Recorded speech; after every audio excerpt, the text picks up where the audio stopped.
நண்பர்கள் அனைவருக்கும் வணக்கம். இன்னைக்கு நம்ம அந்த வீடியோல சற்று முன் தமிழகத்தில் மிக முக்கிய 10 அறிவிப்புகள் வெளியாகி இருக்கு. சோ அது என்னென்ன அறிவிப்புகள் அப்படிங்கறத பத்தி தான் இப்ப நம்ம பார்க்க போறோம். வீடியோக்குள்ள போறதுக்கு முன்னாடி இது வரைக்கும் நீங்க நம்ம சேனல்ல சப்ஸ்கிரைப் பண்ணலனா உடனே சப்ஸ்கிரைப் பண்ணிருங்க.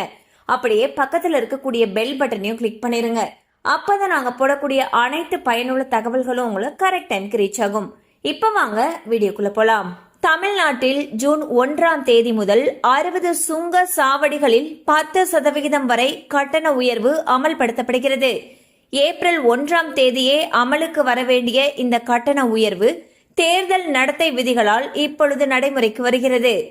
மகளிர் உரிமை தொகையை 2500 உயர்த்தி வழங்குவதற்கான பணிகளில் அரசு தீவிரமாக செயல்பட்டு வருகிறதாம். தற்பொழுது 1.15 கோடி மகளிர் பயன்பெற்று வரக்கூடிய நிலையில் அவர்களுடைய விவரங்கள் மீண்டும் ஆராயப்படுகிறது என்று தகவல்கள் தெரிவிக்கின்றன. இந்த பணிகள் முடிந்த உடனேயே 2500 ரூபாய் என உரிமை தொகை உயர்த்தி அறிவிப்பு வெளியாகும் என்று எதிர்பார்க்கப்படுகிறது.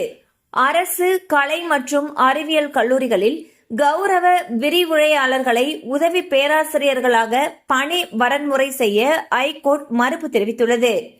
ரேஷன் பொருட்கள் விநியோகத்தை மேம்படுத்த 25,630 கோடி நிதி ஒதுக்க மத்திய அமைச்சரவை ஒப்புதல் அளித்துள்ளது.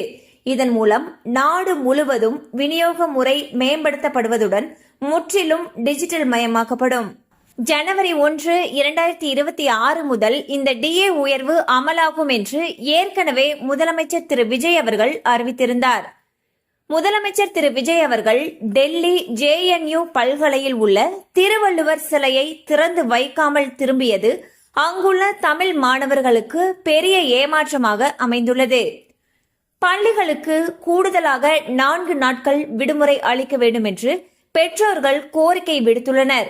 கோடை விடுமுறைக்காக வெளியூர் சென்றோர் சிரமமில்லாமல் சொந்த ஊர் திரும்ப ஏதுவாக ஜூன் 8ஆம் தேதியில் பள்ளிகளை திறக்க வேண்டும் என்று வலியுறுத்தியுள்ளனர். மாநிலங்களுக்கு இடையே நிலவக்கூடிய நதிநீர் பங்கீட்டு பிரச்சனைகளை சுமூகமாக பேசி தீர்க்க வேண்டும் என்று பிரதமர் மோடி அவர்கள் அறிவுறுத்தியுள்ளார். மேகதாதுவில் அணை கட்ட தமிழக அரசு ஒருபோதும் அனுமதிக்காது என்று அமைச்சர் திரு நிர்மல்குமார் அவர்கள் தெரிவித்துள்ளார். திருச்செந்தூரில் அமைச்சரிடமே சிறப்பு தரிசனத்திற்கு லஞ்சம் வாங்கிய விவகாரத்தில் 2 பேர் சஸ்பெண்ட் செய்யப்பட்டுள்ளனர். லஞ்சம் வாங்கிய அர்ச்சகர் கோயிலில் பணி செய்ய தடை விதிக்கப்பட்டுள்ளது. அவருக்கு துணையாக இருந்த வாயிற்காவலர்கள் 2 சஸ்பெண்ட் செய்யப்பட்டுள்ளனர். இந்தியாவில் விரைவில் பிளாஸ்டிக் கரன்சி நோட்டுகள் அறிமுகமாகலாம் என்று தகவல் வெளியாகியுள்ளது.